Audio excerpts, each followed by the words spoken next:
saboreó la independencia después de 500 años. El pueblo que resucita a Bolívar cada 100 años. El mismo que vestido de paracaidista lo resucitó en un por ahora, allá, cuando, dónde y después del 89, hartos de tanto asesino, de tanto traidor.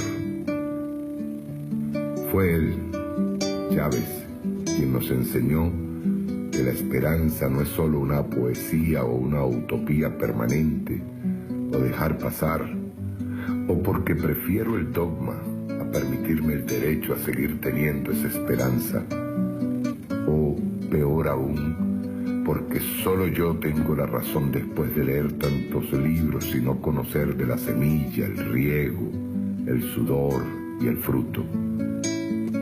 Pero el enemigo arrecia, nos arrincona, nos miente, nos manipula, juega a quebrarnos la memoria, a la moda, al palabreo, al terror y a la paralización de las ideas.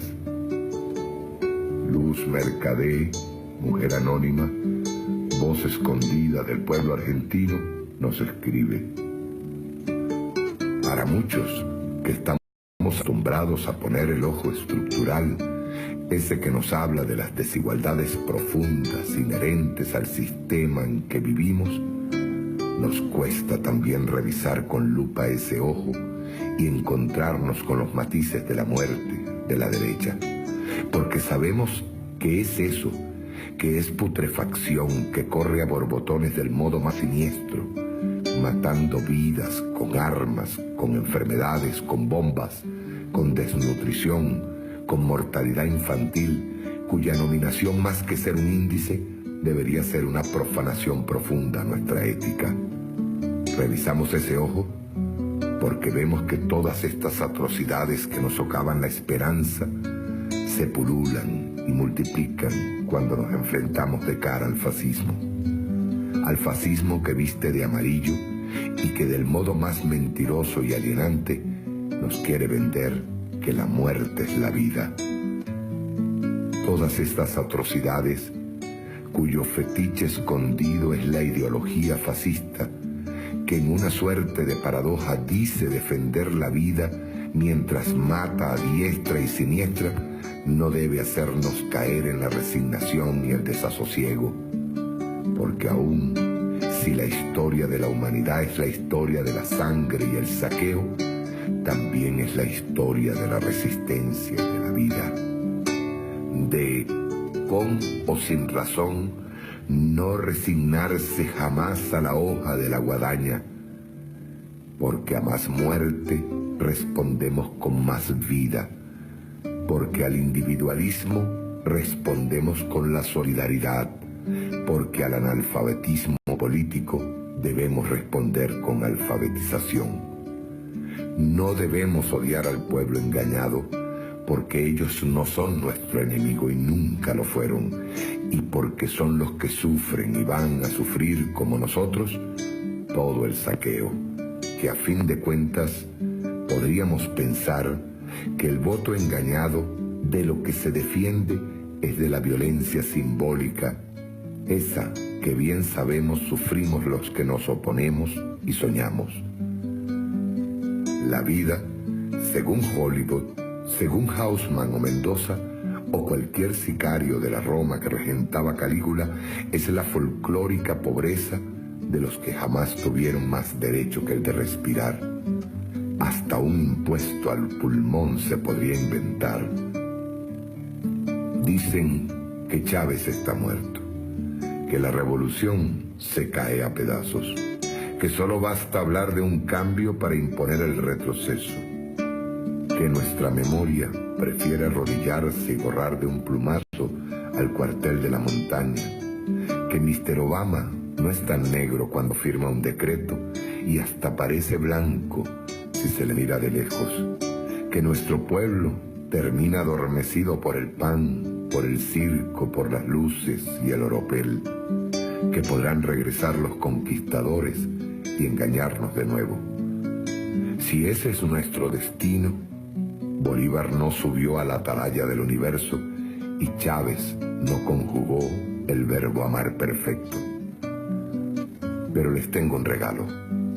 Somos pueblo caribe. Somos pueblo de la estirpe Chávez, estirpe de Simón, estirpe de libertadores. Recoge los rayos de sol que esparce el comandante cada vez que la diana nos despierta para hacer de la victoria nuestra razón de vivir. No permitas que el odio sea superior a la ley del amor.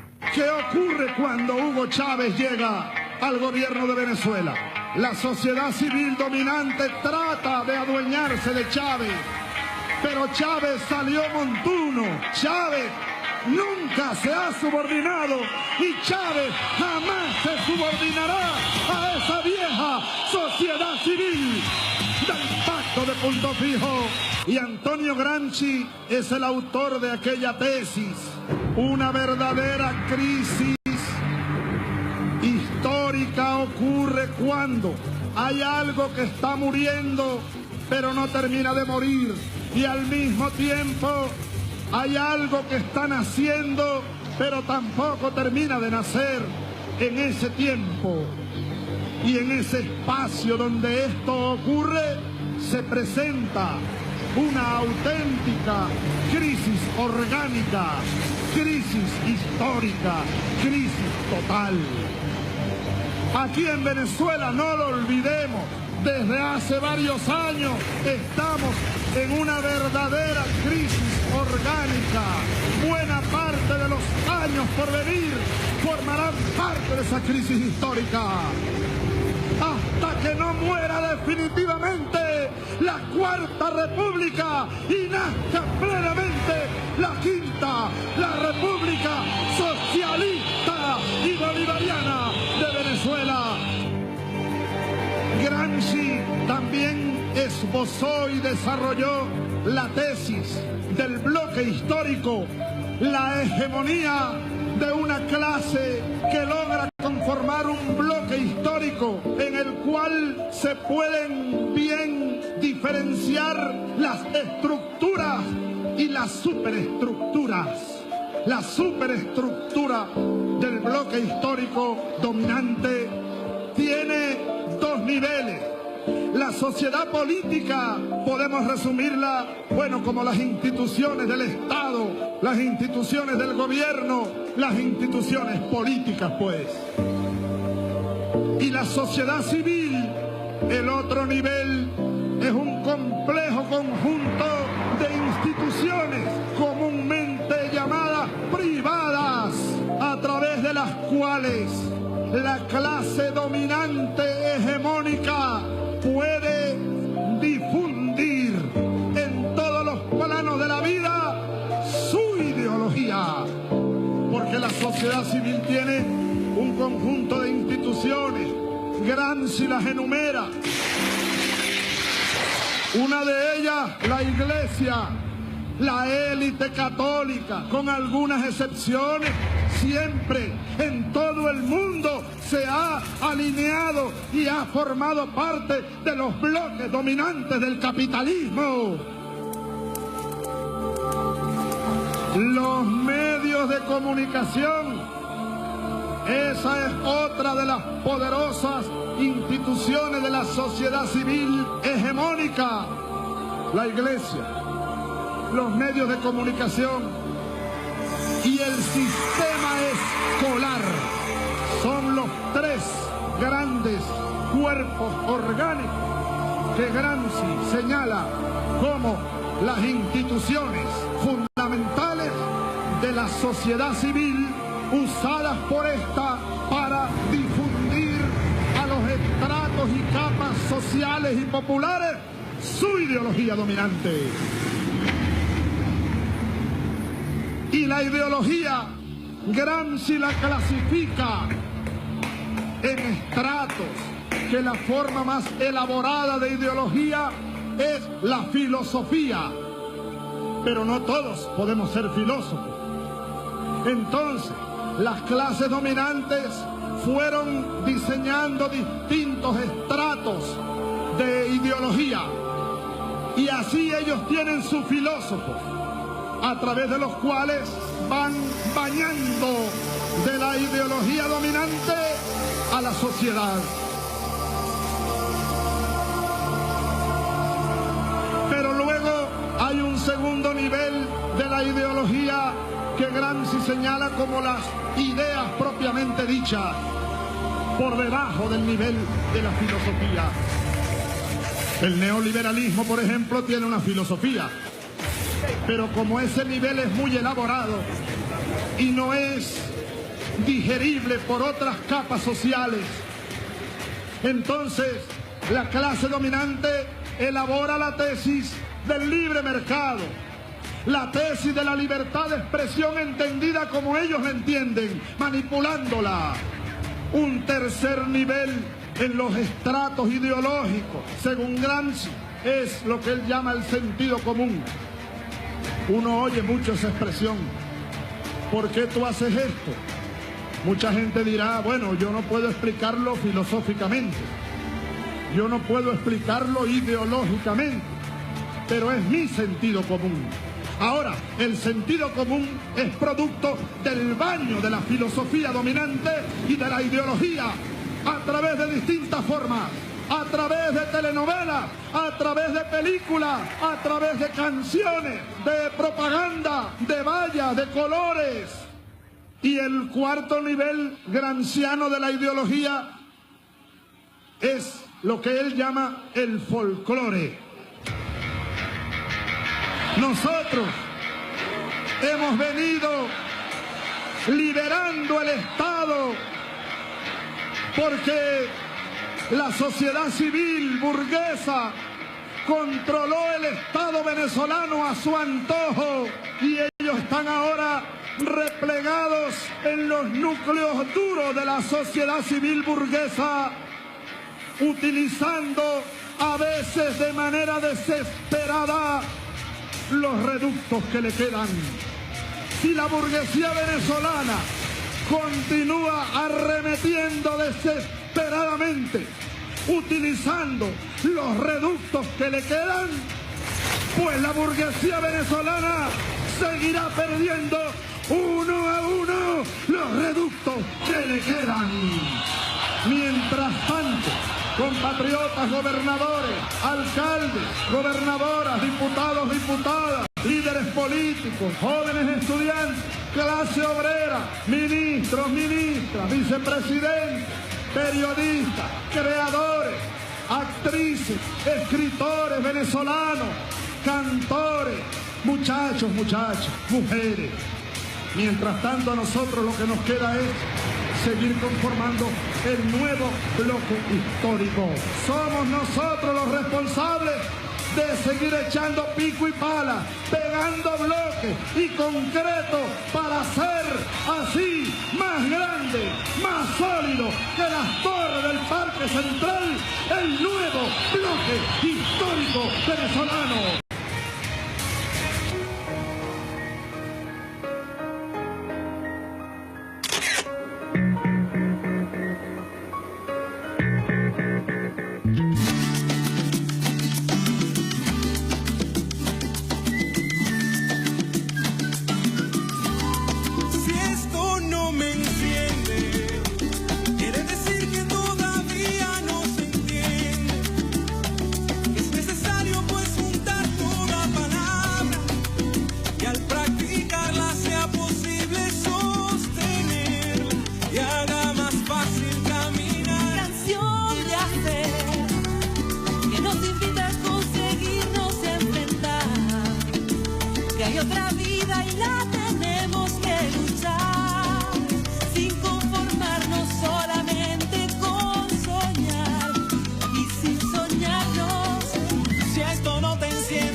Buenas noches, ¿cómo están todos? Bienvenidos a La Hojilla. Yo quería comenzar con algo porque tiene que ver con este video inicial que puse allí. Y le pedí encarecidamente a María Alejandra que me enviara unos datos. A María Alejandra Díaz. Yo sigo en lo mío, en lo que es la advertencia. Y sobre todo por algo que sucedió y que luego lo voy a comentar. y que tiene que ver con ese video que acaba de pasar. Hoy me pasaron un escrito.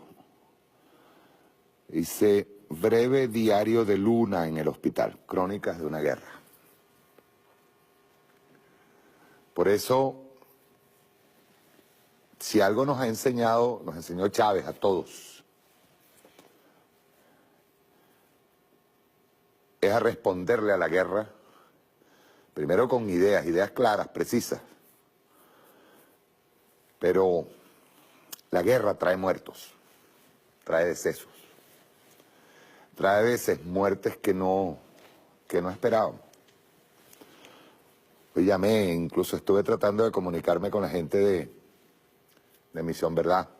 Hablé con Bielma, con Franco Bielma, y le dije, tengo que leerlo, tengo que leer ese breve diario de Luna en el hospital, crónicas de una guerra, porque por razones, primero la rabia que genera, porque esta muerte la genera la guerra y el bloqueo, la guerra y el bloqueo económico que nos tienen montado encima. Y que va a arreciar. Tiene sus motivos. Sus lacayos ya comenzaron a obedecer instrucciones desde Washington. Y desde Washington el amo imperial les dijo, ejecútese. Y ya comenzaron hoy. Pero voy a ir por partes. Voy a esto primero, que es lo que me interesa ahora mismo. Ahora mismo. Escribe Borges, que es el papá de Gustavo Borges, uno de los articulistas. También es articulista de Misión Verdad, pero lo escribe Borges, el padre. Luna empieza a decaer, es bajada de nuevo a emergencia y posiblemente a la UCI, a la unidad de cuidados intensivos, con fiebre a 40. Nunca la había tenido. Unidad de cuidados intensivos, el drama de las madres del hospital. Yo ando por Caracas tocando puertas que se abren unas, otras ya no existen. Una de ellas es el cardiológico infantil en Caracas, donde me dan esperanzas de ingresarla. También se consiguen los contactos para una posible intervención en Cuba. Días pasados antes de viajar y dejarle en el piso 2 del Hospital Barinés, pudimos llevarla a ser revisada por un cardiólogo en una clínica, ya que en el hospital no había.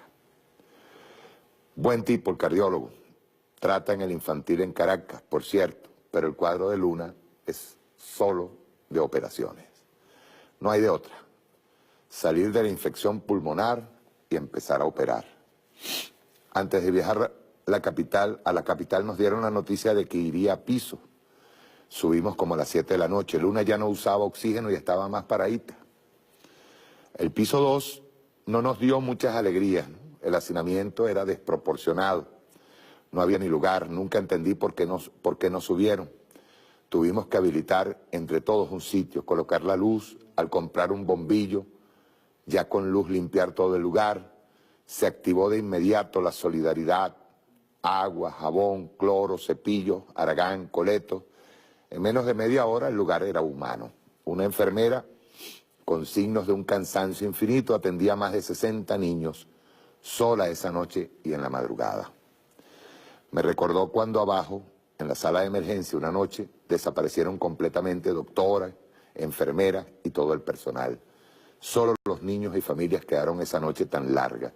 Entre todos la superamos. Ese día murió un niño por falta de atención, lo puedo decir responsablemente.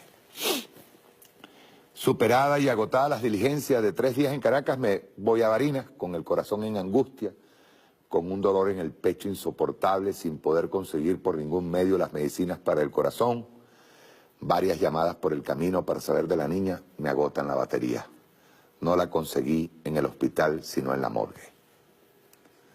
Allí la lloré hasta el cansancio, como vi decenas de madres y padres pobres llorar lo suyo. A Luna Borges me la mató esta guerra sin misericordia contra nosotros y y nosotras. Lunita está sembrada en el cementerio municipal de Barinas al lado de un gran árbol, allí en toda la entrada. Mientras la sembraba, pude leer en tumbitas recientes y humildes de solo tierra y cemento el nombre de otros niños y niñas que estuvieron con ella en el hospital y también fueron sembrados.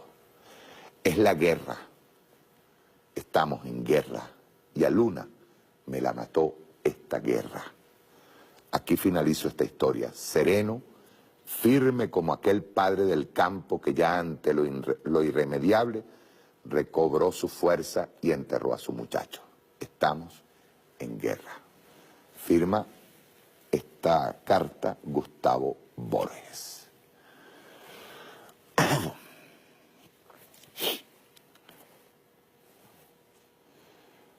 Yo les quiero señalar, el otro día María Alejandra aquí hizo unas observaciones sobre lo que ellos llaman crisis humanitaria, y es una crisis provocada. Y quiero leer una parte de eso que me mandó María Alejandra, sanciones y las afectaciones en la salud y en la alimentación. El objetivo general de las sanciones es golpear la economía venezolana, propiciar un colapso del comercio internacional, bloqueando y obstaculizando las operaciones financieras de Venezuela, impedirle al país acceder a fuentes de financiamiento y sabotear la compra de alimentos, medicinas y bienes esenciales. Todo ello con el fin de propiciar, que ya lo han propiciado, una crisis económica interna que pueda ser utilizada como excusa para acciones desestabilizadoras en el campo político. Al congelar cientos de millones de dólares de Venezuela en bancos extranjeros, prohibir las transacciones con los bonos de la deuda de Venezuela y desatar una persecución financiera contra las cuentas de la República en el sistema financiero mundial y en especial el ingreso de alimentos y medicinas al país, Estados Unidos demuestra su desprecio por el pueblo venezolano. Yo agregaría la oposición venezolana, fiel seguidora y lacaya del amo imperial, también demuestra su desprecio por el pueblo venezolano. Como decía Chávez, cada vez que ellos arremetan contra el pueblo venezolano, irán perdiendo sus reductos.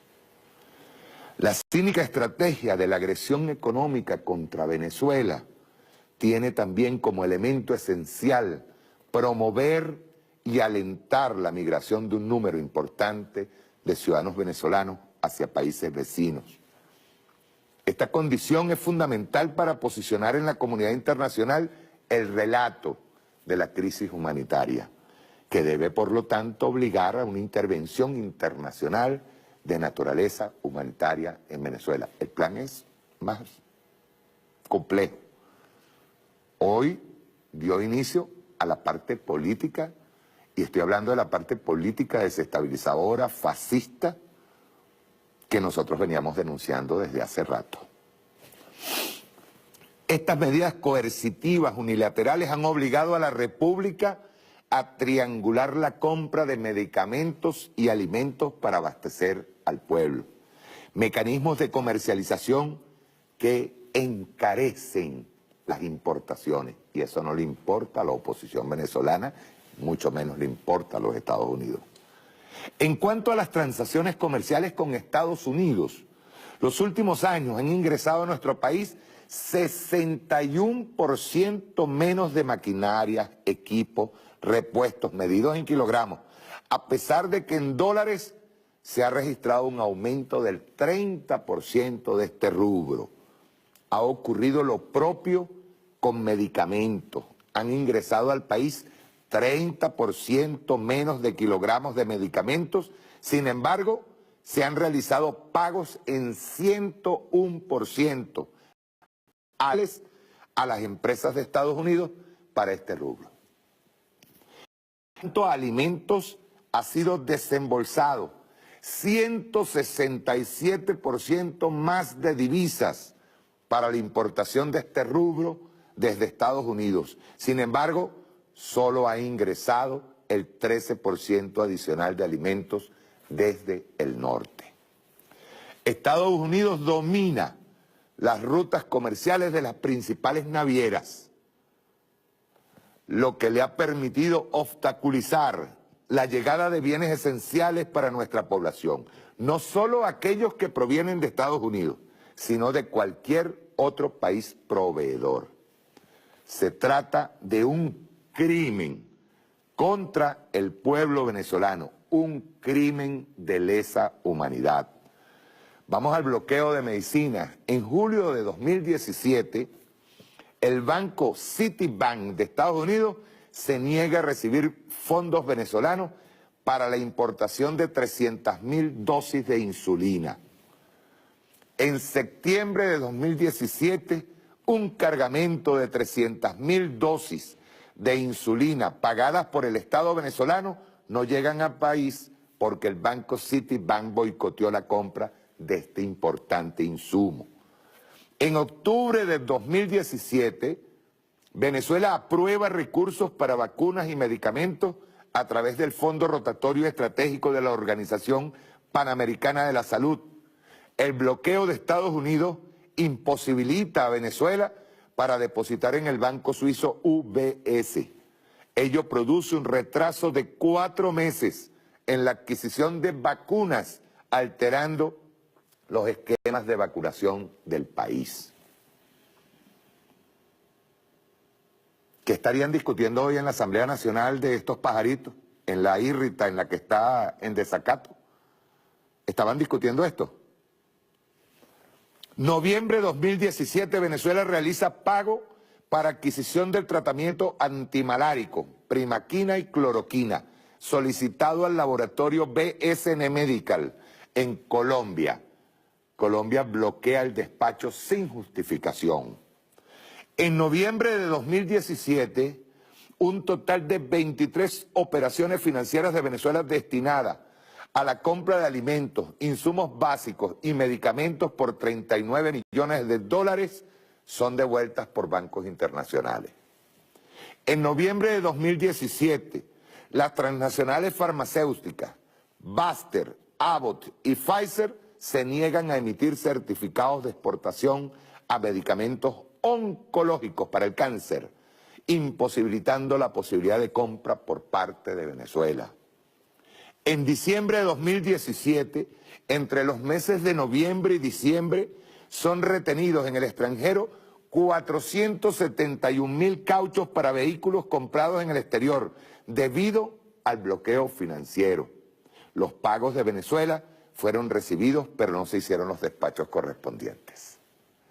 Mayo 2018, bloquean a Venezuela el pago de 9 millones de dólares destinado a la adquisición de insumos para diálisis en el tratamiento de 15.000 pacientes de hemodiálisis, el cual Venezuela garantiza de manera gratuita. Yo quiero que esto que estoy enunciando ahora mismo, que estoy leyendo, lo sepa los seguidores de la oposición venezolana que tienen enfermos con cáncer, que tienen enfermos de los riñones, que tienen enfermos que necesitan estos alimentos que el Estado venezolano, la revolución venezolana, entrega gratuitamente.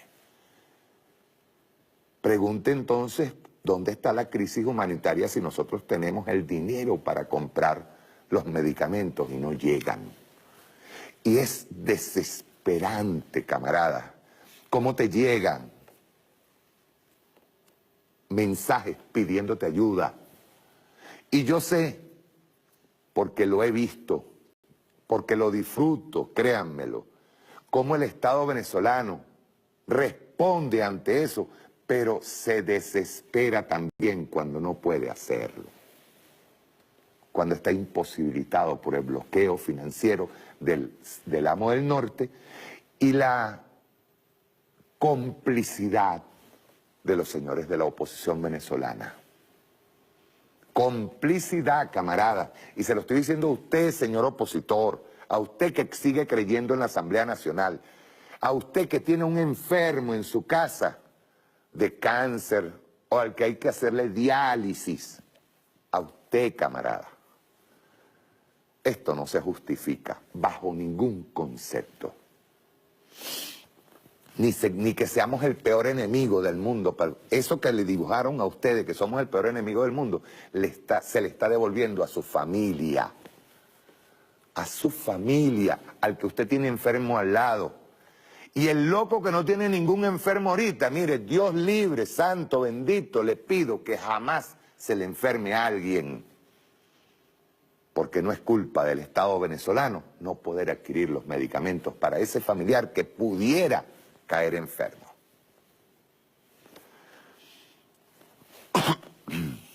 Mayo 2018, el gobierno colombiano bloquea el envío a Venezuela de 400.000 kilos de alimentos del programa de subsidio alimentario conocido como CLAP.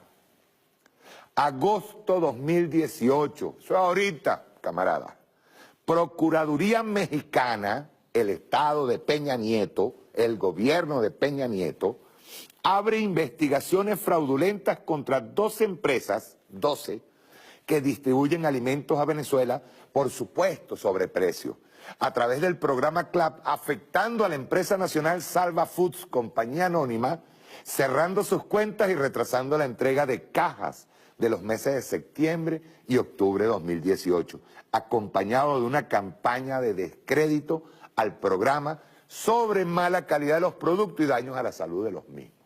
Eso es criminal, criminal. Esto continúa además con informaciones falsas.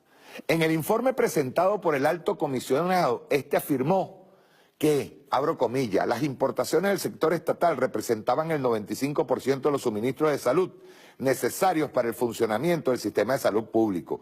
La reducción de la capacidad de importación provocó una escasez sistémica de medicamentos y material médico, siendo la fuente poco seria para un informe de este tipo, entrevista con una fuente del 20 de abril de 2018.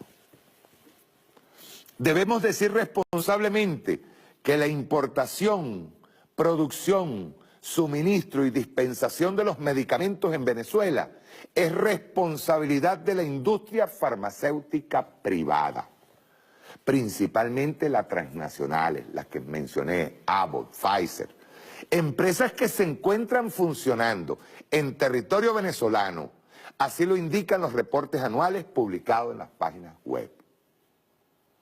El procedimiento es el siguiente: el Ministerio del Poder Popular para la Salud no realiza directamente la importación de los medicamentos. El Estado entrega a la industria farmacéutica transnacionales y a tasa preferencial las divisas para la importación de estos bienes. Estas, la mayoría filiales de grandes transnacionales, adquieren los medicamentos, insumos y material médico quirúrgico y lo venden en bolívares al Ministerio del Poder Popular para la Salud. Los responsables de abastecer de medicamentos a los venezolanos son en un 80% las 10 más grandes empresas farmacéuticas transnacionales.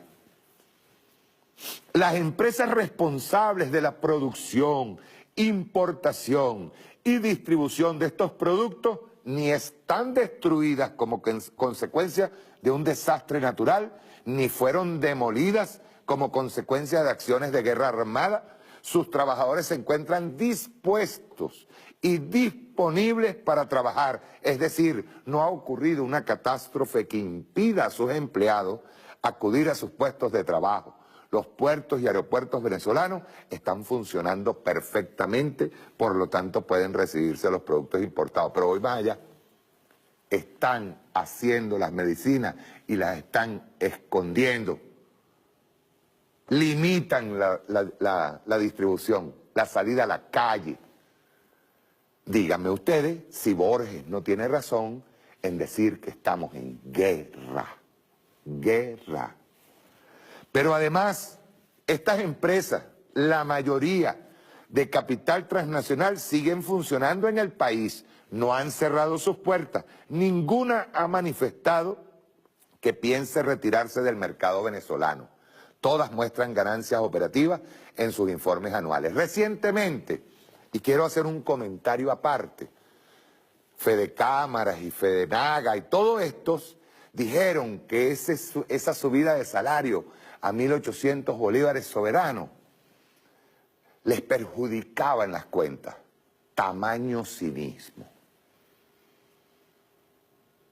Las empresas privadas en este país, tengo que decirlo responsablemente, son las máximas beneficiarias de la guerra económica y el bloqueo financiero al país. Tú le subes al doble el salario y todavía las ganancias son vergonzosas, son sinvergüenzas, son vagabundas, son ladrones. Están atacando al pueblo venezolano, no solamente están desestabilizando al pueblo venezolano. Con la guerra de precios nos aplicaron y lo veníamos advirtiendo la bicicleta cambiaria. Y con todo y eso, todavía exigen que se les baje salario, o se les quite salario, o se les quite prestaciones a los obreros, empleados y trabajadores de esas empresas privadas. No hay algo más vergonzoso que eso. Porque sus ganancias son perversas, son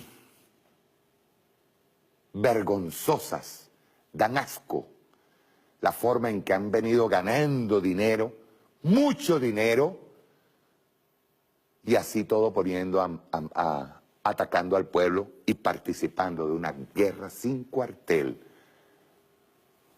Han recibido de parte del gobierno nacional divisas a tasa preferencial para la importación. Las empresas privadas del sector farmacéutico han recibido, ¿quieren saber?, 24.000 millones de dólares en medicamentos y material médico quirúrgico desde el año 2003.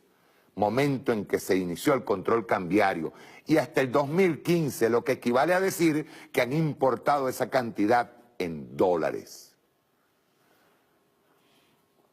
En el año 2008, en que no se registraba escasez, las empresas farmacéuticas recibieron, en el 2008, 1.600 millones de dólares e importaron 60 millones de kilogramos de medicamentos.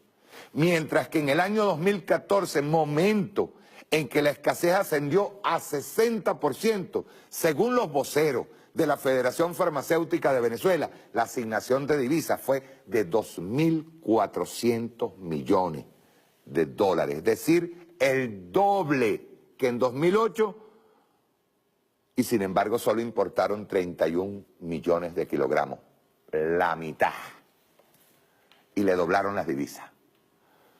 En 2015, con una escasez del 70%, recibieron 1.789 millones de dólares, más que en 2008, y solo importaron 25 millones de kilogramos en medicamentos, es decir, mucho menos de la mitad con respecto al 2008.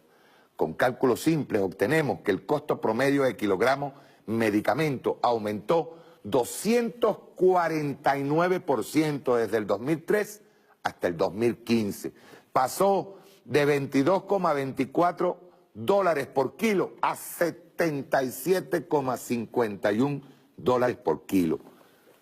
¿Habrá sido tan alta la inflación mundial de los medicamentos y del material médico quirúrgico como para explicar que el costo promedio de kilogramo de medicamentos haya aumentado en esas proporciones?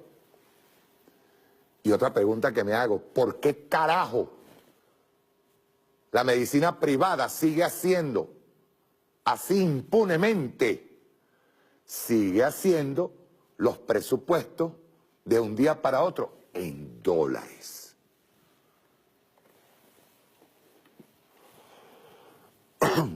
En 2015 fueron asignados alrededor de 1.800 millones de dólares. Cantidad más que suficiente para abastecer de medicamentos al pueblo venezolano. Repito, medicamentos que se entregan de manera gratuita. Por eso es que yo insisto en que los señores opositores, los que saltan aquí insultando a uno, sin siquiera razonar un poquito, porque si tienen a un familiar enfermo, si ellos mismos están enfermos, deben saber por qué no les está llegando la medicina o por qué no les está llegando los alimentos. Y eso sin contar cómo han venido subiendo los alimentos en menos de 2 semanas. Afirmar que existe una deuda con el sector farmacéutico equivale a decir que este sector importó entonces los medicamentos y el material médico quirúrgico. Nos preguntamos entonces, ¿dónde están entonces los medicamentos y el material médico quirúrgico que justifiquen esa deuda? En última instancia, y a pesar de que el Estado le ha asignado las divisas a la industria farmacéutica, estas son empresas transnacionales que tienen una corresponsabilidad en lo que a salud se refiere. Por eso es que nosotros definimos esto como un crimen de lesa humanidad. Porque los intereses son otros. ¿Y a través de qué? A través de un elemento que es esencial para el pueblo, es la medicina, es el alimento, son bienes esenciales. Más que abrir, en última instancia, están funcionando en el territorio nacional.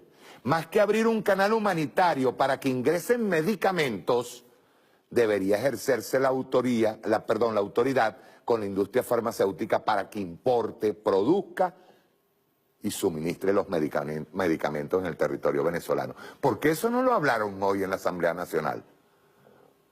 En esa Asamblea Nacional que está en desacato. ¿Por qué no lo hablaron? Porque el plan es otro. Los señores de Voluntad Popular y Primero Justicia se están preparando para otro golpe. Nosotros lo sabemos. No solamente lo sabemos, es como decía Fidel, son más claros que las aguas de Varadero. Son tan estúpidos que todo lo revelan antes de tiempo. El Ministerio de Salud, es más, de hecho, hoy hicieron unas votaciones en donde algunos dijeron, salvaron el voto, y dijeron que bueno, que no estaba claro ese documento. El documento que luego les voy a comentar. Pero no solamente eso, hubo alguien que dijo, coño, vamos a repetir lo mismo. El Ministerio de Salud aceptó recientemente el apoyo de la UNICEF, de ONUCIDA y de la Organización Panamericana de la Salud en lo relativo a la puesta en práctica de su plan de vacunación y a la compra de medicamentos como inmunosupresores y antirretrovirales. Eso es para el SIDA. Incluso ese plan lo han saboteado para que no lleguen medicinas al país, para los que tienen SIDA. Al respecto debemos decir que históricamente las vacunas para el programa de inmunizaciones, así como los inmunosupresores y antirretrovirales, han sido adquiridos por el Ministerio del Poder Popular para la Salud a través del Fondo Rotatorio Estratégico administrado por la Organización Panamericana de la Salud. Se trata de los únicos medicamentos adquiridos directamente por el Ministerio. El resto del suministro es como mencionamos arriba. Tengo aquí los gráficos, tengo aquí las fuentes de donde sale esto, de donde sale cada uno de los datos que estoy diciendo. Luna murió porque el amo del norte ordenó esa muerte. La ordenó para que nosotros, en lo respecto a salud, quedáramos desprovistos de medicamentos. Un revolucionario como Borges, después de haber llorado a su hija, todavía en el fondo emerge ese lado liberador que tenemos, porque nos damos cuenta de que eso no es un problema pequeño, es un problema grande, grave. Me mandaron este libro, Decidme cómo es un árbol, Memoria de la prisión y la vida de Marcos Ana, con prólogo de José Saramago. Yo siempre he dicho, que digo una herejía, yo siempre he dicho que Dios es chavista. Y hay 2 poemas aquí que son bellísimos, dedicados a Luna. Ayer mi corazón era el patio cuadrado y gris de una prisión. Hoy mi corazón es una plaza roja donde cantan el martillo y la hoz. Pero ayer y hoy mi corazón en Burgos o en Moscú no cambia su canción. Como en mi celda oscura hoy, junto al mar y el sol, no se altera ni se vende la luz de mi corazón. La tortura y la cárcel no rompieron mi voz, no la cambiará el aire, la aventará mejor. Y tiene otro poema, dice: mi casa y mi corazón. Sueño de libertad, si salgo un día a la vida, mi casa no tendrá llaves, siempre abierta como el mar, el sol y el aire. Que entre en la noche y el día, y la lluvia azul, la tarde, el rojo pan de la aurora, la luna, mi dulce amante, que la amistad no detenga sus pasos en mis umbrales, ni la golondrina el vuelo, ni el amor sus labios, nadie, mi casa y mi corazón, nunca cerrados, que pasen los pájaros, los amigos, el sol y el aire. Indú Anderi, 2 compañeros tengo aquí solicitando medicamentos.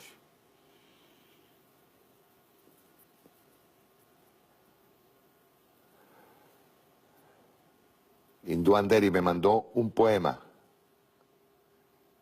que es de La Pasionaria, de Dolores Ibarruri, a 29 años de su siembra. Un día la vida me golpeó tan fuerte que me enseñó a resistir. Un día me mintieron de tal forma que me dolió y entonces aprendí a ir de frente siempre con la verdad.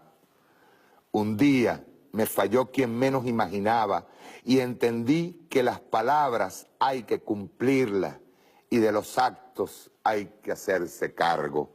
El mejor guerrero no es el que triunfa siempre, sino el que vuelve sin miedo a la batalla. Algo no han entendido ellos. De verdad no lo han entendido. Que mientras más nos presionan, más fuerza nos dan para luchar contra ellos. Antes de seguir hablando, porque voy a hablar de esa Asamblea Nacional Espuria, en desacato, quiero pasarles un video recordando al Che y recordando a Chávez, por supuesto. Vamos a verlo. Rueda.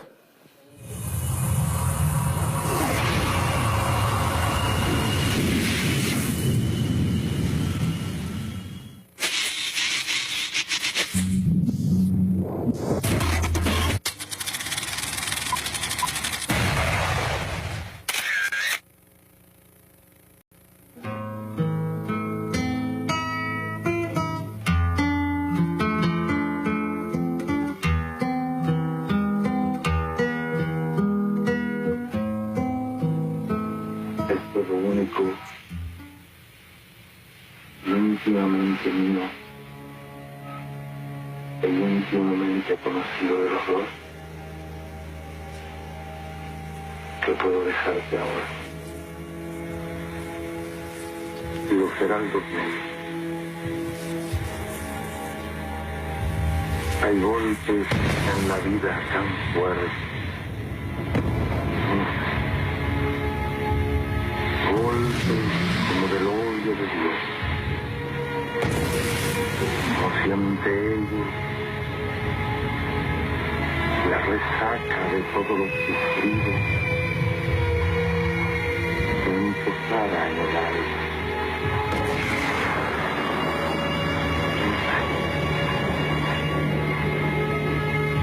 Entonces,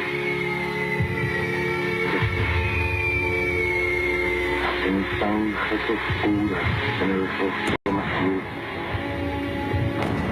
y en el lomo más fuerte.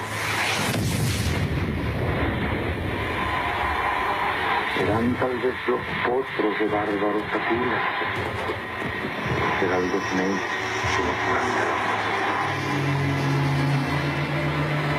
Las caídas hondas de los sustos del alma, de alguna fe adorable que el destino blasfema,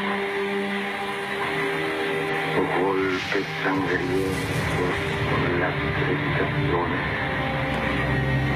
algún pan que ni la puerta del oro quema. Y el hombre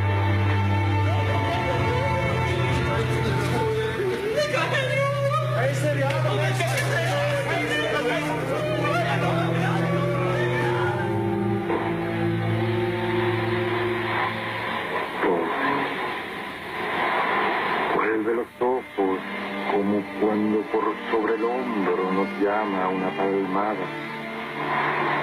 Vuelve los ojos locos y todo lo vivido se posa en el cerco de culo en la mirada.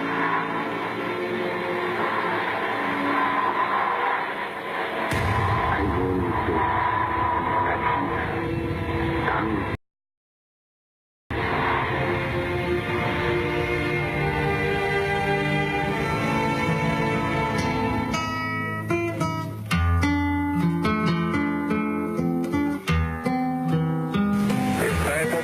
que tenemos delante la van a escribir las masas hambrientas de indios, de campesinos sin tierras, de obreros explotados.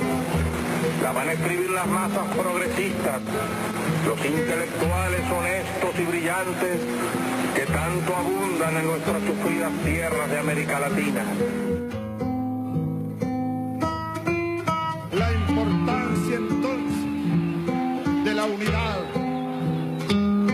y la importancia de que tengamos conciencia y conocimiento para interpretar la realidad, para interpretar las amenazas que siempre estarán sobre nosotros, para poder interpretar nuestras debilidades y combatirlas, para poder entender pues el acontecer pleno en el cual estamos.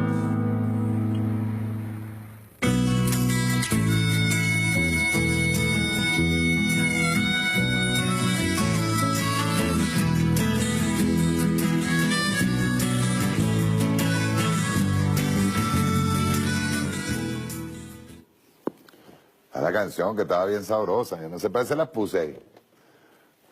Fíjense, voy con esto. Asamblea Nacional, este es efecto Cocuyo, son ellos pues, ¿verdad?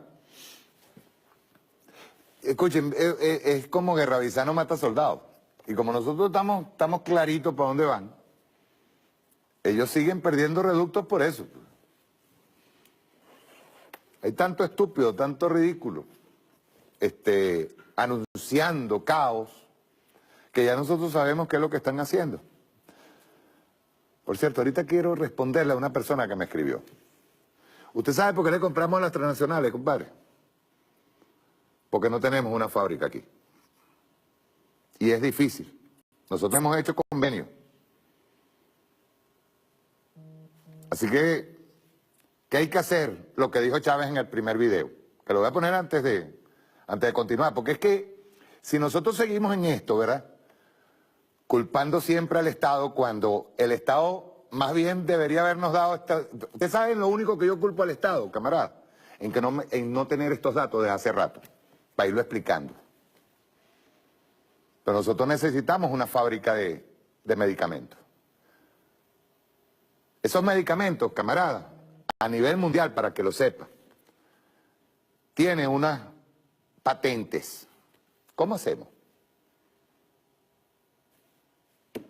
Tiene unas patentes que si nosotros, imagínense, si nosotros estamos bloqueados ahorita financieramente por un golpe continuado que nos está haciendo el norte, y si también nosotros violamos las patentes, imagínense lo que viene. O sea, hay cosas en donde nosotros tenemos que obedecer a lo que decía Chávez. Tenemos que superar ese modelo político, económico, social, empresarial. Nosotros no podemos permitir, por ejemplo, y Chávez lo decía, pero eso no es algo que se haga de un día para otro. Nosotros no podemos permitir, camarada, que los rubros estratégicos estén en manos de transnacionales ni de empresarios nacionales, para que usted vea. Por ejemplo, en el rubro de alimentación, nosotros deberíamos estar produciendo mucho más harina que Mendoza. Deberíamos. ¿Me entiende? En medicina nosotros deberíamos estar estudiando conjuntamente con la India, como hicimos un convenio con la India, como podemos hacer con Cuba. Podemos hacer un convenio para hacer lo que serían los medicamentos esenciales. Pero hay medicamentos, por ejemplo, para el SIDA, por ejemplo, para el cáncer, de los cuales nosotros no tenemos las patentes. Tenemos que seguirle pagando. ¿Que es un círculo vicioso? No. Yo creo que es que nosotros tenemos que superar. Pero yo no puedo seguir acusando al gobierno cuando el gobierno ha estado haciendo un trabajo encomiable. Yo decía en estos días, hoy yo puedo decir con toda propiedad que la revolución, camarada, desde el año 2014 hasta el día de hoy, en 4 años, ha sido mucho más feroz, agresiva, que cuando estaba el comandante Chávez al frente. Y sin embargo, aquí tenemos un pueblo resistiendo. Cuando nosotros hagamos una autocrítica hay que entender por qué. ¿Cuáles son los elementos? ¿Qué es lo que está funcionando mal? Yo no puedo estar acusando al presidente a cada rato. No, yo no lo voy a acusar porque sé que le echa bola. Porque sé que está trabajando. Y porque sé que está tan angustiado como yo. Yo quiero que se entienda eso. Cuando yo le hago un llamado a las familias que tienen algún tipo, escúchese bien lo que le voy a decir, que tienen algún tipo de preferencia por la oposición venezolana, les estoy diciendo que estos datos que nosotros debimos haberlos tenido hace tiempo, teníamos que habérselos planteado a ellos para que entendieran. Porque no se puede ser tan ciego, tener un familiar con cáncer o tener un familiar con problemas renales y haciéndosele diálisis, o problemas de diabetes, y no se puede ser tan ciego como para decir, epa, ¿por qué me están bloqueando la entrada de insulina? ¿Por qué me están bloqueando la entrada de reactivos para diálisis, reactivos para el cáncer? ¿Por qué? Yo tengo que poner a esa persona a confrontar, a que entienda de dónde viene, y también tengo que explicarle que no todo el tiempo el Estado puede, porque nosotros dependemos lamentablemente de un mercado mundial. Para eso está trabajando el presidente, para superar, para ver. Nosotros también tenemos errores nuestros. Cuando a nosotros se nos dice tenemos que volver al campo, tenemos que volver al campo. Tenemos que producir nuestros propios rubros. No tener que estar importando caraotas ni importando ningún tipo de rubro. Ah, ¿cuáles son los problemas? Los problemas es que el maíz que nosotros tenemos que llevarlo a una industria que nosotros montemos para poder hacer la harina, por ejemplo. ¿Usted cree que lo que viene es qué? Lo que viene es duro, pero la dureza se enfrenta con trabajo. Cada vez que a mí me atacan, yo respondo con trabajo. Tengo esta noticia de efecto Cocuyo para que usted vea, camarada, para que usted vea qué es lo que tienen preparado. Repito, ellos son, como decía Fidel, ellos son más claritos que el agua de Varadero. Son tan estúpidos, tan ridículos, que van a tirarse. Asamblea Nacional, eso lo venimos nosotros advirtiendo hace tiempo, declara inconstitucional nuevo mandato de Maduro y exige elecciones generales. ¿Qué tal? ¿Por qué no fueron elecciones cuando nosotros se lo dijimos? ¿Y qué es lo que están preparando? Porque ellos no quieren elecciones generales. Eso es mentira. Ellos quieren violencia nuevamente. Y le decimos de una vez a Voluntad Popular y a Primero Justicia que se preparen. Que se preparen. Dice la noticia, voto opositor dividido.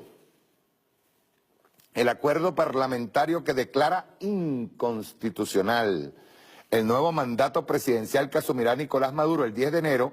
Esto lo decíamos nosotros hace poco. Nosotros denunciamos ese plan aquí. De 2019 fue aprobado, pero no por unanimidad. La causa radical y la fracción 16 de julio salvaron sus votos. Este martes 13 de noviembre, por observaciones de forma y porque se conoció tarde el contenido final del acuerdo para impulsar una solución política a la crisis nacional que fue presentada por el jefe de la fracción parlamentaria de la Mesa de Unidad Democrática. La Mesa de Unidad Democrática ya no existe, yo no sé por qué la ponen como Mesa de Unidad Democrática, es por voluntad popular. El señor Juan Guaidó, un golpista. Este señor es instrumento de Julio Borges, el criminal que está ahorita protegido por Colombia. Y es, a su vez, adláter del señor que está preso por criminal, el señor Leopoldo López.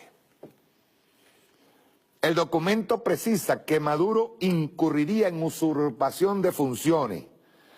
Usurpación de funciones, ustedes recuerdan, ¿no? Tienen un Tribunal Supremo de Justicia allá funcionando en Miami o funcionando en Colombia. Tienen a una fiscal delincuente, según ellos, funcionando en Colombia, que no se atreve a ir para Miami, porque en Miami la odian. Pregúntenle a Luis Ortega si quiere ir para Miami. Ella sabe dónde se coloca, porque los traidores tienen un problema, sobre todo con una Luis Ortega. No los quieren ni aquí ni allá. Pregúntenle a Patricia Poleo quién es Luis Ortega. Pregúntenle a Marianela Salazar quién es Luis Ortega. Pregúntenselo. Nos enfrentamos a horas oscuras bien complejas. Es menester de este Parlamento y la dirigencia política nacional buscar los mecanismos para concertar la materialización de este acuerdo.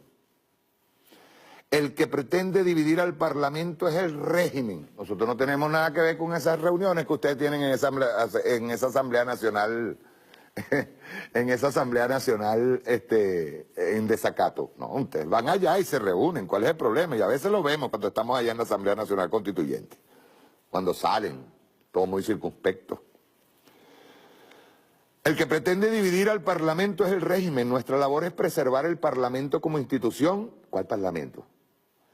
Y como mecanismo para procurar el cambio político en Venezuela, manifestó desde la tribuna de oradores el señor Guaidó. Sin embargo, su llamado a la unidad de fuerzas opositoras no caló en la fracción 16 de julio. Yo no sé ni de dónde salió esa fracción. En voz de José Luis Pirela, tampoco sé quién es, no aprobó el documento. El acuerdo lo acabamos de conocer hace unos minutos, lo cual debe corregirse. Los acuerdos no pueden ser vistos a la ligera. Nos parece que no debe estigmatizarse el tema de las diferencias en este Parlamento porque es natural. Ahí empezaron a atacar a esta fracción, que no sé cuáles son. Hay quienes creen que es posible llegar a un acuerdo con este régimen y hay quienes creemos que este régimen no le cumple a nadie, que ha demostrado que se burla toda iniciativa de diálogo y esfuerzo para llegar a acuerdos. ¿Cuál diálogo? Si ellos son los que le han dado con las patas a la mesa.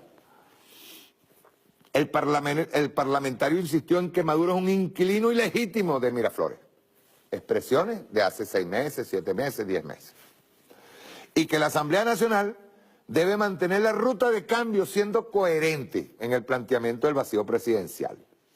No queremos ser percibidos como interesados en dividir el Parlamento, pero un acuerdo que no se conoce es un desacuerdo, sentenció. Este carajo es filósofo. La diputada Delsa Solórzano,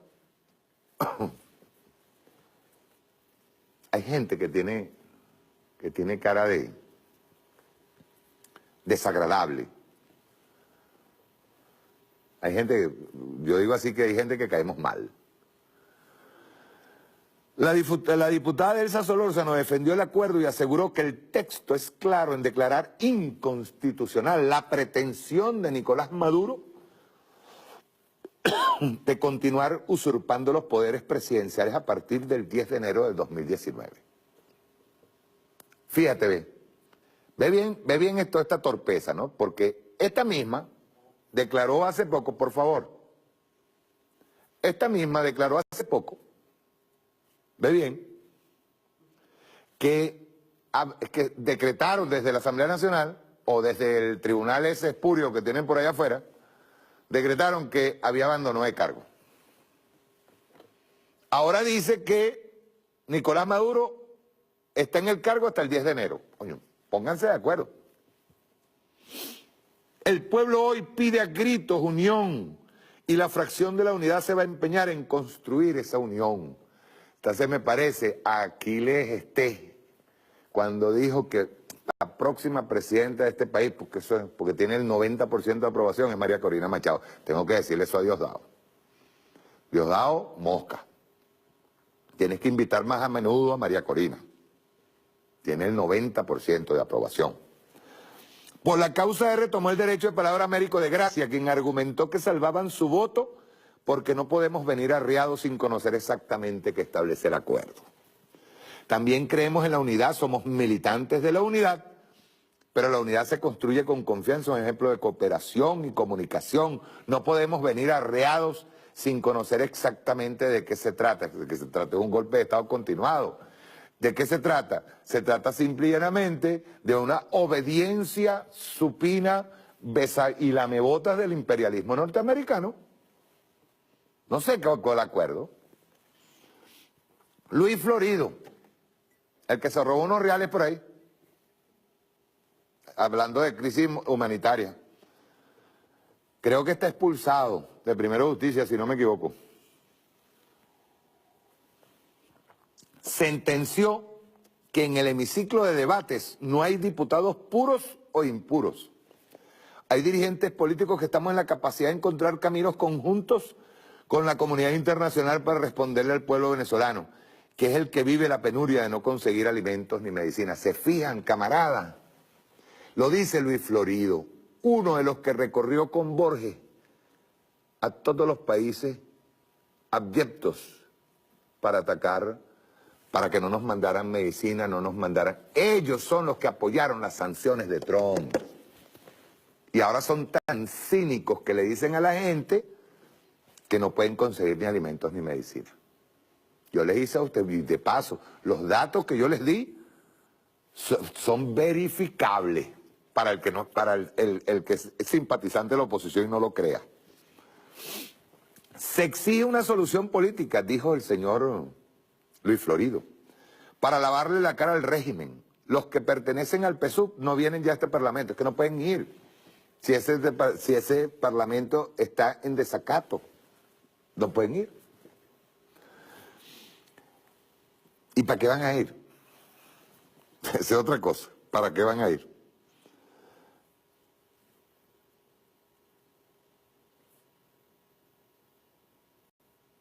Aquí todos somos de oposición y estamos de acuerdo en que queremos salir de este régimen. Estamos obligados a ponernos de acuerdo en el cómo salir.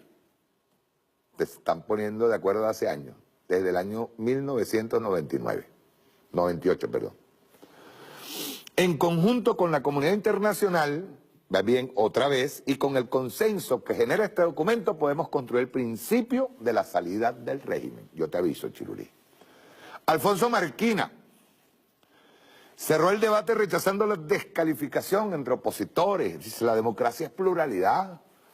Tenemos que reconocer los puntos de vista distintos. No puede ser que cuando tengamos una diferencia empecemos a construir listas de los vendidos y los dignos. No puede ser que reeditemos los errores que tanto daño le han hecho al país.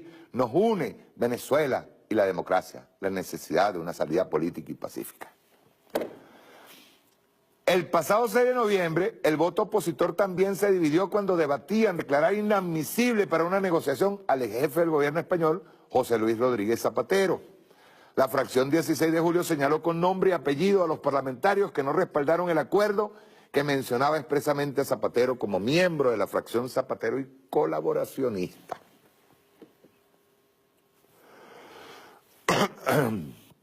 Por cierto, la diputada opositora Delsa Solórzano declara a Rodríguez Zapatero inadmisible para cualquier mediación. Me imagino que van a llamar a Donald Trump o a Bolton para que sean los mediadores. Colegas, ya basta de autoflagelarnos, de atacarnos, de poner en estado de sospecha a aquel que no piensa igual que yo. Tenemos 5 partidos ilegalizados, ilegalizados no cumplieron. Primero, no se inscribieron. Segundo, no tienen los militantes. Por eso es que le digo que están perdiendo sus reductos, camaradas. Tenemos a dirigentes claros, presos, inhabilitados, exiliados. ¿Por qué? ¿Cómo alguien puede pensar que algunos de nosotros estamos en una actitud distinta a los intereses de los venezolanos? Se preguntó Marquina. El acuerdo propuesto por Guaidó, aquí viene, dice, primero, vean bien, no es apelar al pueblo venezolano, en todo caso, porque a ellos se les invitó a unas elecciones y no fueron. Dice, apelar a la comunidad internacional para que sea posible fortalecer su solidaridad con las fuerzas democráticas y el pueblo venezolano. Constatar la creciente ilegitimidad del régimen y sus consecuencias y mantener de manera efectiva y progresiva la presión legítima sobre el mismo, todo ello en procura de una solución a la crisis y la construcción de una transición democrática ordenada e inmediata. Los problemas de Venezuela solo tendrán solución a partir de una transición democrática que debemos alcanzar urgentemente y preferiblemente tras una solución política que conlleve una transición ordenada. Esto es una cantinflada pero enorme. Segundo, afirmar que una solución política hará posible la construcción sin venganza ni persecución de un gobierno de paz y reconciliación nacional. Recordé a Carmona.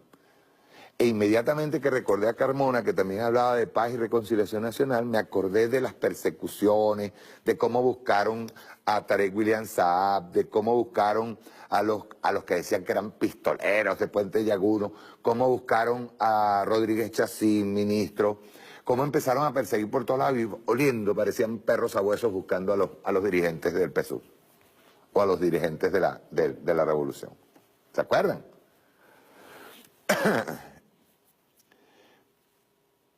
Comprometerse a crear un marco normativo que asegure el cambio político y la vuelta a la vida democrática, propiciando así la reconciliación nacional de acuerdo con la Constitución de 1999, casi que dice en 1961. Porque recordemos que el 12 de abril desconocieron la Constitución, desconocieron hasta el nombre de República Bolivariana de Venezuela. Bolivariana, de Bolívar, de Simón Bolívar, el libertador. Cuarto, procurar junto a la comunidad internacional una solución política que conlleve a la atención urgente de necesidades sociales y económicas del pueblo de Venezuela de manera eficaz, práctica y demostrable. Mire, camarada, hoy yo estaba viendo una entrevista que le hicieron a Ernesto Che Guevara, la CBS, en 1964. Y la periodista norteamericana le dijo, ¿qué es lo que tiene que hacer Estados Unidos? ¿Qué es lo que tiene que hacer Estados Unidos para que mejoren las relaciones o para que se restablezcan las relaciones entre Cuba y Estados Unidos? El Che Guevara contestó, no tienen que hacer nada. La periodista le dice, ¿cómo que nada? Nada. Que no se metan ni nos ataquen. O sea, ni se metan ni dejen de meterse. Que nos dejen tranquilos y comerciar en paz. Así es lo que estamos pidiendo. Que no se metan. ¿Será que estos diputados, empezando por Guaidó y compañía, de verdad y pensando en Venezuela, cosa que no creo, pero bueno, vamos a hacer una hipótesis, ¿verdad? ¿Será que ellos podrán ir a Estados Unidos y decir, por favor, permite que el gobierno venezolano compre medicinas y alimentos en donde quiera? No los bloqueen, no le bloqueen las cuentas. ¿Será que lo harán?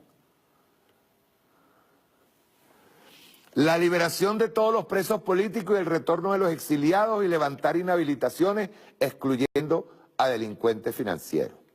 ¿A qué delincuentes financieros se estarán refiriendo a ellos? A ver, Guaidó, el regreso de exiliados, en el regreso de exiliados estará Julio Borges, porque ahí pasaron, Guaidó. Por cierto, un documental que hoy yo quería repetirlo,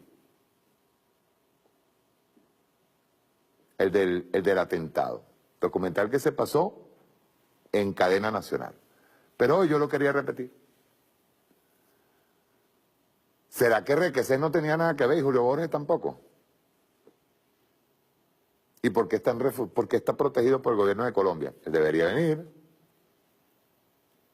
porque es cobarde. Borges, Julio Borges, es un cobarde.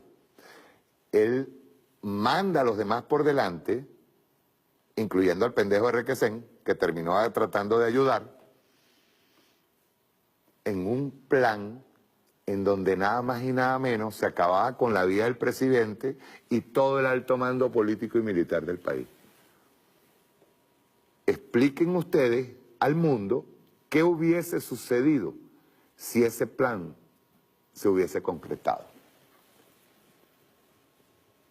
De verdad, piénsenlo. Piénsenlo. Condiciones electorales democráticas, de modo que sean posibles unas elecciones generales en las que puedan participar libremente y con acceso igualitario a los medios de comunicación, a todos los partidos y candidatos, incluidos aquellos actualmente ilegalizados e inhabilitados por el régimen, organizados por un nuevo CNE equilibrado en fecha y condiciones que garanticen el derecho a elegir de los venezolanos, bajo observación nacional e internacional calificada e independiente.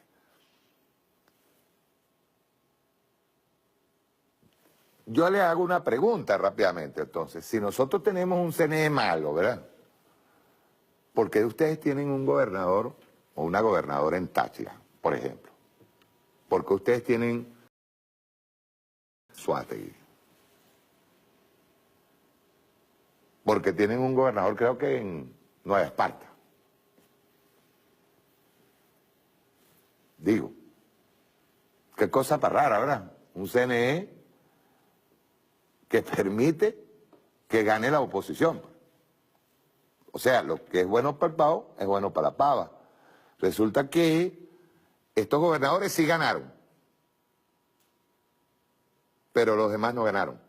Nicolás Maduro, o sea, si hubiese ganado el candidato de la derecha, sí, el CNE sirve. Cuando ganaron ustedes la mayoría en la Asamblea Nacional, y se les dijo, se les advirtió, ganaron por un ratito. Ustedes no dijeron nada. ¿Por qué ustedes no se negaron al CNE en ese momento? Y declarar inconstitucional la pretensión de Maduro de continuar usurpando los poderes presidenciales a partir del 10 de enero del 2019. Ustedes no participaron. Nadie los manda. Henry Falcón participó. Lo que pasa es que a última hora cometió esa idiotez. Otro que perdió otro reducto. Participó otro candidato. ¿Y cuál fue el problema? El presidente Fedeagro, Achille Hopkins, un nombre criollito, llamó a los productores a unirse para reconstruir el país y responsabilizó al gobierno del abastecimiento. Pero quiero presentarles algo. Miren, para que usted vea, señor Hopkins y compañía.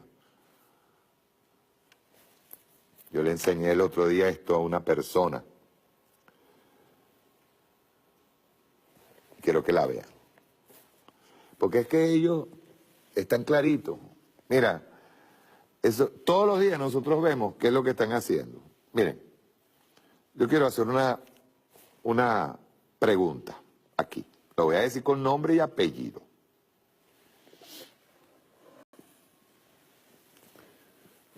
Esta panadería se llama Pastelería Danubio. El pan de jamón lo puso en menos... Fíjense bien lo que les voy a decir. Ojo, vean para acá, un momentico. Ese pan de jamón que me pasaron ayer, anteayer me pasaron esa lista de precios. Ese pan de jamón 3 días antes estaba en 1900. 1900 que ya es caro. Que ya es caro. Un pan de jamón en 1900 ya es caro. Lo subió a 8.000 bolos. ¿Ustedes se están dando cuenta para dónde viene la guerra? Pan de jamón de hojaldre, 11.000 bolívares.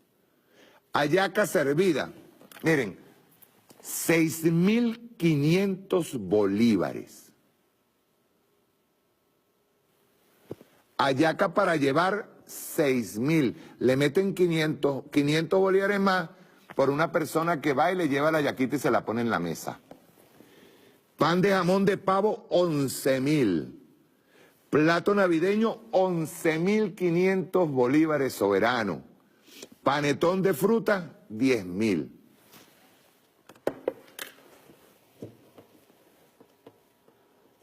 Ustedes se fijan por qué nos aplicaron la bicicleta cambiaria. Y eso también nosotros lo advertimos aquí.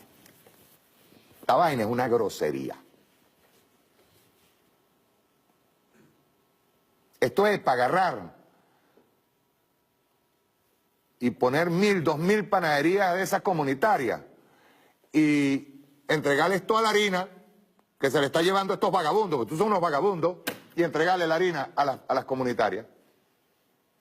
Y que hagan un sondeo como se estaba haciendo hasta hace poco en las panaderías comunitarias. Se haga un sondeo de cuántos panes de jamón se van a hacer para toda la familia que viven alrededor de esa panadería. Porque esta vaina es una sinvergüenzura. Esto es una vagabundería, compadre. Así como lo oye. Una vagabundería. ¿Usted sabe lo que es? 6.500 una yaca. La yaca, por si ustedes no saben, les voy a decir algo, para que ustedes vean. Ustedes vean cómo funciona la mentalidad absurda del capitalista. Esa lógica del capital. Porque ya no es ganarse 100%, que ya es bastante. No, es ganarse el 1.000%. Porque así yo contribuyo, me meto real, pero contribuyo a tumbar a Nicolás Maduro. Porque esa es la idea que tienen. Esa es la idea. Eso sí, se meten todos los reales del mundo, pero como andan diciendo ese maldito que está en Miraflores, ese maldito, que son malditos chavistas y todo, pero ¿cómo le han alado y cómo le han ganado real esta revolución, compadre? ¿Cómo le han alado? Esto tiene una solución rápida, simple. ¿En cuánto tienes el pan de jamón? Vamos a hacer un análisis de costo. Va a ver, ¿cuánto te estoy vendiendo la harina? ¿En cuánto consigues los ingredientes? Y tú me lo vas a poner tanto. ¿No lo hace? No te doy harina. Y se la doy. Me busco panaderías comunitarias. Que hagan un sondeo. Ahí en Katia, 10 panaderías comunitarias. Vamos a ver. Atiéndame a todo este sector ahí. Me van casa por casa. ¿Cuántos panes de jamón quiere usted? Se hace una cuenta, como debe ser, de cuánto cuesta un pan de jamón. Y se hace el pan de jamón y se lo entrega. Y nos daría, por lo menos para cada familia, y dependiendo de la cantidad de gente, por lo menos para 2 panes de jamón para que la gente pase su diciembre. Y no, atende esto. Dígame usted, hallaca servida 6.500, hallaca para llevar 6.000. Es decir, la pregunta, ¿qué le puede costar calentar una hallaca, chico? Y servírsela a la gente. Es que ya hasta la cuestión de servicio se perdió. Eso es lo que pasa hasta con los bancos, que te cobran hasta por... Cada vez que tú metes la tarjeta te está cobrando comisión, todo esto. Se han pervertido, es la palabra. Pervertido, chico. Por eso recordemos, y yo me voy a despedir con el video de Chávez otra vez. Con el primer video, con el que entramos. Nosotros tenemos que hacer una recuperación de valores, orden, y una recuperación de valores, en donde el ladrón es ladrón y va preso. Una recuperación de valores. Vean ustedes qué están haciendo ahorita. Por ahí yo estaba viendo quiénes son los personajes. Vean ustedes cómo ellos se están preparando para un golpe de Estado. Tienen a sus eruditos, filósofos.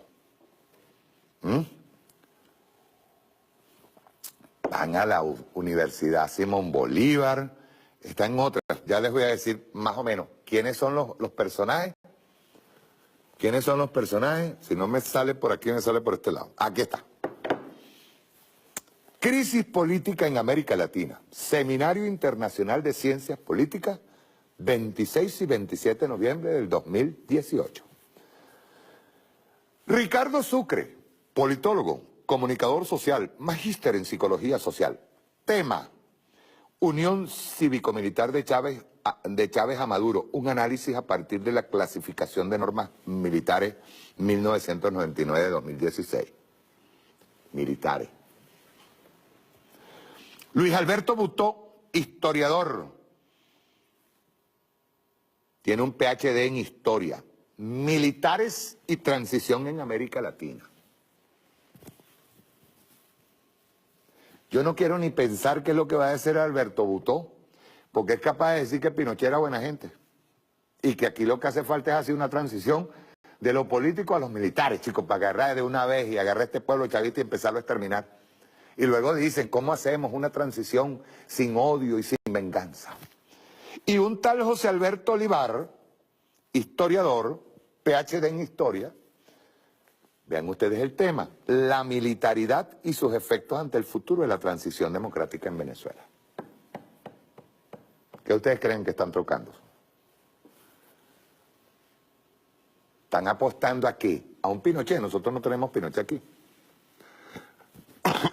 Nuestra Fuerza Armada Nacional Bolivariana es revolucionaria y bolivariana. ¿Cómo carajo van a hacer ustedes para parir dentro de la Fuerza Armada Nacional Bolivariana un Pinochet? Está bien difícil, camarada. Por no es imposible. Bien difícil. Pero es el tema que ellos tocan. Estos tipos, estos sujetos, ideólogos, toditos estos están cobrando, porque este seminario se va a llevar a cabo en el Centro Cultural Chacao. Chacao. Y estos tipos están apostando, es un golpe de Estado, cosa que no se va a dar. A partir del 10, miren, ya lo estamos viendo. Ya lo estamos viendo. Han sicariado a varias personas y nosotros estamos calladitos, viendo, observando. Porque en lo que sí son expertos ellos, pues son cobardes, es en activar a las BACRIM, a las bandas criminales. ¿Se acuerdan cuando yo les dije de una reunión que se hizo en el Valle y después al otro día se iba a hacer una reunión de BACRIM en Aragua? ¿Se acuerdan? Ellos vienen por la desestabilización. No tienen gente. Ellos, con los golpes que dio la revolución, golpes efectivos, certeros, localizando criminales, las bandas criminales del Valle, localizando cabecillas metidos, que incluso terminaron participando algunos de ellos en el magnicidio frustrado. Algunos de ellos participaron en el magnicidio frustrado. Ellos saben que no tienen gente para crear las mismas condiciones de las guarimbas que tuvieron hace poco. Ellos lo saben. ¿Cuál es el ataque? El ataque certero es contra la comida, contra las medicinas, contra los bienes esenciales. Y nosotros tenemos que estar preparados. Por eso es que cuando yo veo una panadería o pastelería Danubio, no sé cómo se llama, esta panadería vendiéndome una yaca en 6.500 bolos servida en mesa y 6.000 para llevar, yo me le presento allá. ¿Quién te está entregando a ti la harina? Vamos a ver, vamos a hacer un análisis de costo.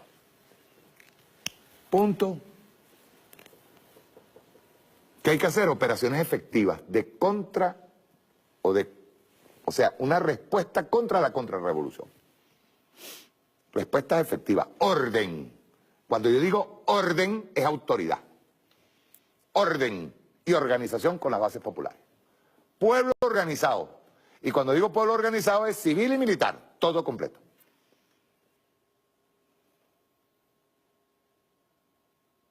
Organización. No, ¿ustedes se acuerdan aquellas navidades que ellos nos quitaron? ¿Se acuerdan? Terrible. Esta va por ese camino y con violencia. Y el 10 de enero ellos arrancan. No, antes del 10 de enero. Van a arrancar. Y vamos a estar rodilla en tierra, camaradas. Rodilla en tierra. Como dice Chávez, van a perder otro reducto más. Ah, otra cosa que les voy a decir. Ahorita para las elecciones, todo el mundo a votar. Vamos a demostrarles, porque ellos están con que la participación va a ser cero. Vamos a votar. Vamos a movilizarnos. Al mismo tiempo que vamos a movilizarnos, cuidando la economía, cuidando lo que nos están aplicando con una bicicleta cambiaria, y hay que hacer algo con eso, y cuidando las medicinas. Hay que ver de qué manera, qué tipo de convenio se puede hacer con países como Rusia, China, Irán. Lo que pasa es que también, y eso tengo que explicarlo, la medicina tropical es diferente a otro tipo de medicina. Hay que irse, esa es otra cosa. Yo no estoy muy seguro, pero creo que hay diferencia. ¿Ven? También eso tenemos que tomarlo en cuenta. Pero nosotros tenemos que estar preparados para todo. ¿Quién dijo miedo? ¿Quién dijo miedo?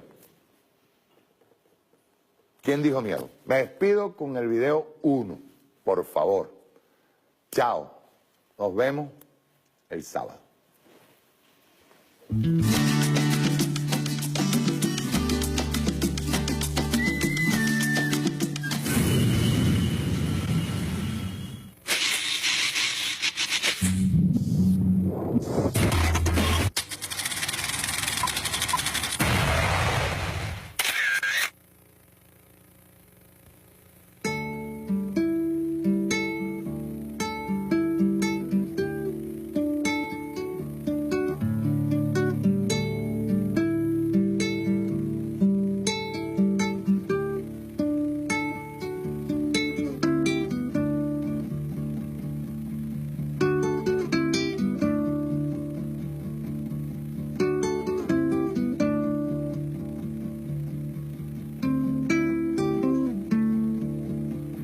Empecemos por donde hay que empezar, por lo que somos, por lo que nos enseñó Chávez.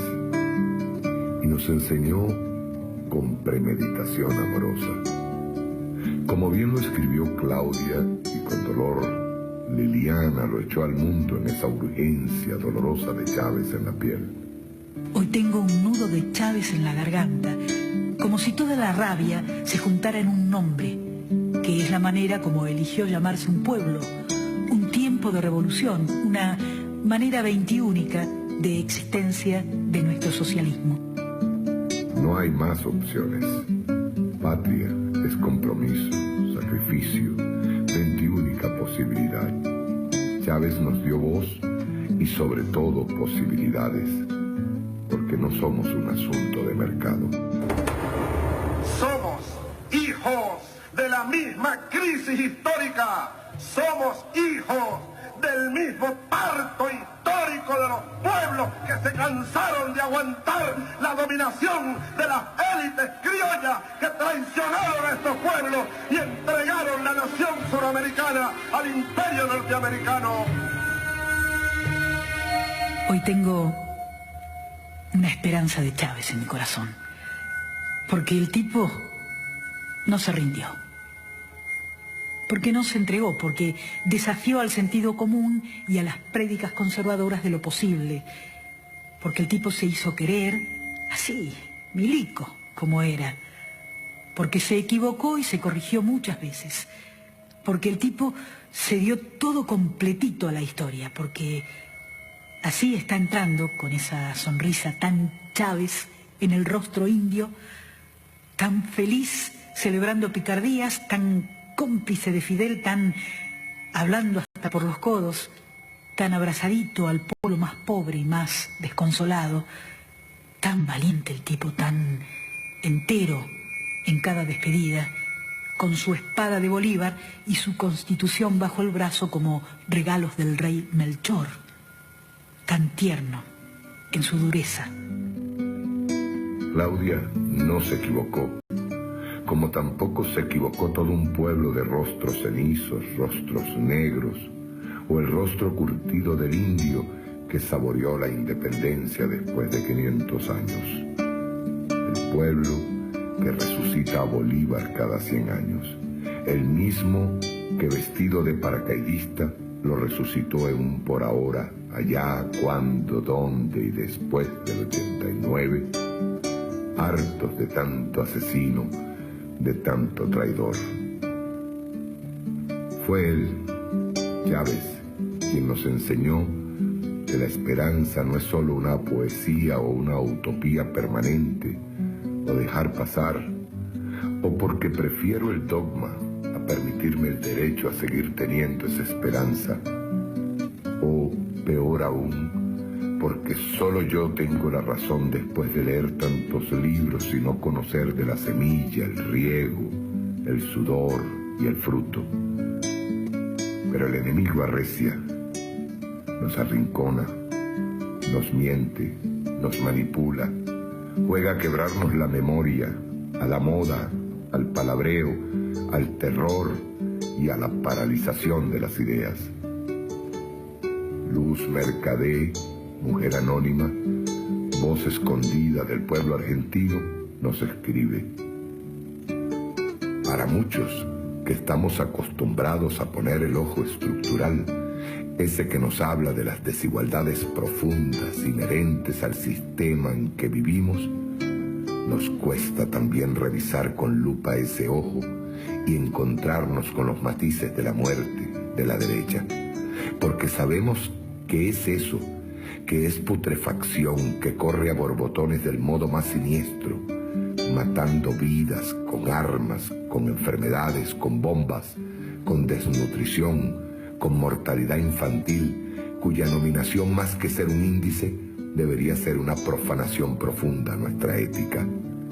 Revisamos ese ojo porque vemos que todas estas atrocidades que nos socavan la esperanza se pululan y multiplican cuando nos enfrentamos de cara al fascismo que viste de amarillo y que del modo más mentiroso y alienante nos quiere vender que la muerte es la vida.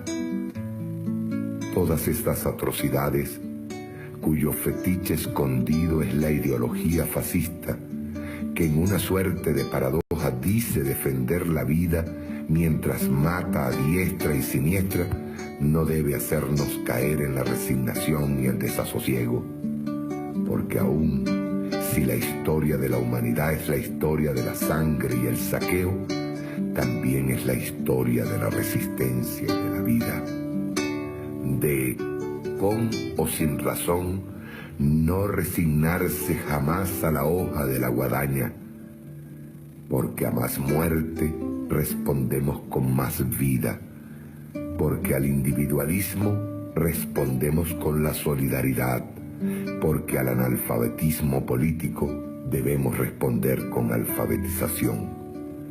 No debemos odiar al pueblo engañado, porque ellos no son nuestro enemigo y nunca lo fueron, y porque son los que sufren y van a sufrir como nosotros todo el saqueo, que a fin de cuentas podríamos pensar que el voto engañado de lo que se defiende es de la violencia simbólica, esa que bien sabemos sufrimos los que nos oponemos y soñamos.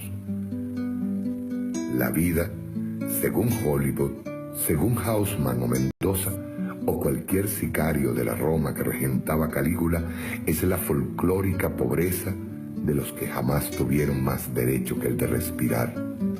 Hasta un impuesto al pulmón se podría inventar. Dicen que Chávez está muerto, que la revolución se cae a pedazos, que solo basta hablar de un cambio para imponer el retroceso, que nuestra memoria prefiere arrodillarse y borrar de un plumazo al cuartel de la montaña, que Mr. Obama no es tan negro cuando firma un decreto y hasta parece blanco si se le mira de lejos, que nuestro pueblo termina adormecido por el pan, por el circo, por las luces y el oropel, que podrán regresar los conquistadores y engañarnos de nuevo. Si ese es nuestro destino, Bolívar no subió a la atalaya del universo y Chávez no conjugó el verbo amar perfecto. Pero les tengo un regalo. Somos pueblo caribe, somos pueblo de la estirpe Chávez, estirpe de Simón, estirpe de libertadores. Recoge los rayos de sol que esparce el comandante cada vez que la diana nos despierta para hacer de la victoria nuestra razón de vivir. No permitas que el odio sea superior a la ley del amor. ¿Qué ocurre cuando Hugo Chávez llega al gobierno de Venezuela? La sociedad civil dominante trata de adueñarse de Chávez, pero Chávez salió montuno. Chávez nunca se ha subordinado y Chávez jamás se subordinará a esa vieja sociedad civil del Pacto de Punto Fijo. Y Antonio Gramsci es el autor de aquella tesis, una verdadera crisis histórica ocurre cuando hay algo que está muriendo pero no termina de morir y al mismo tiempo hay algo que está naciendo pero tampoco termina de nacer. En ese tiempo y en ese espacio donde esto ocurre se presenta una auténtica crisis orgánica, crisis histórica, crisis total.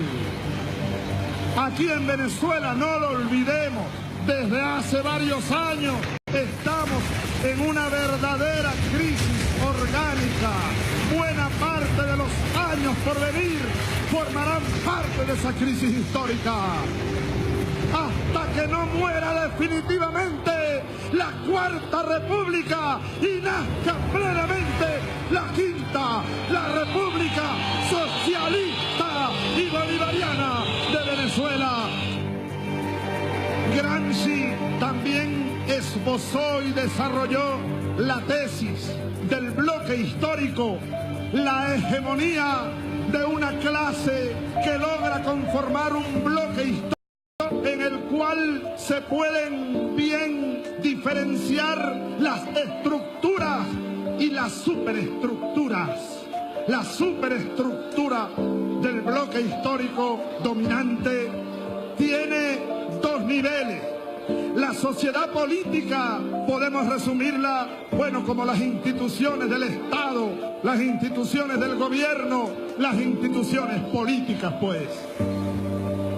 Y la sociedad civil, el otro nivel, es un complejo conjunto de instituciones comúnmente llamadas privadas, a través de las cuales la clase dominante hegemónica puede difundir en todos los planos de la vida su ideología.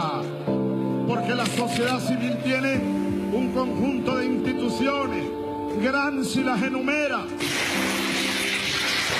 Una de ellas, la Iglesia, la élite católica, con algunas excepciones, siempre en todo el mundo se ha alineado y ha formado parte de los bloques dominantes del capitalismo.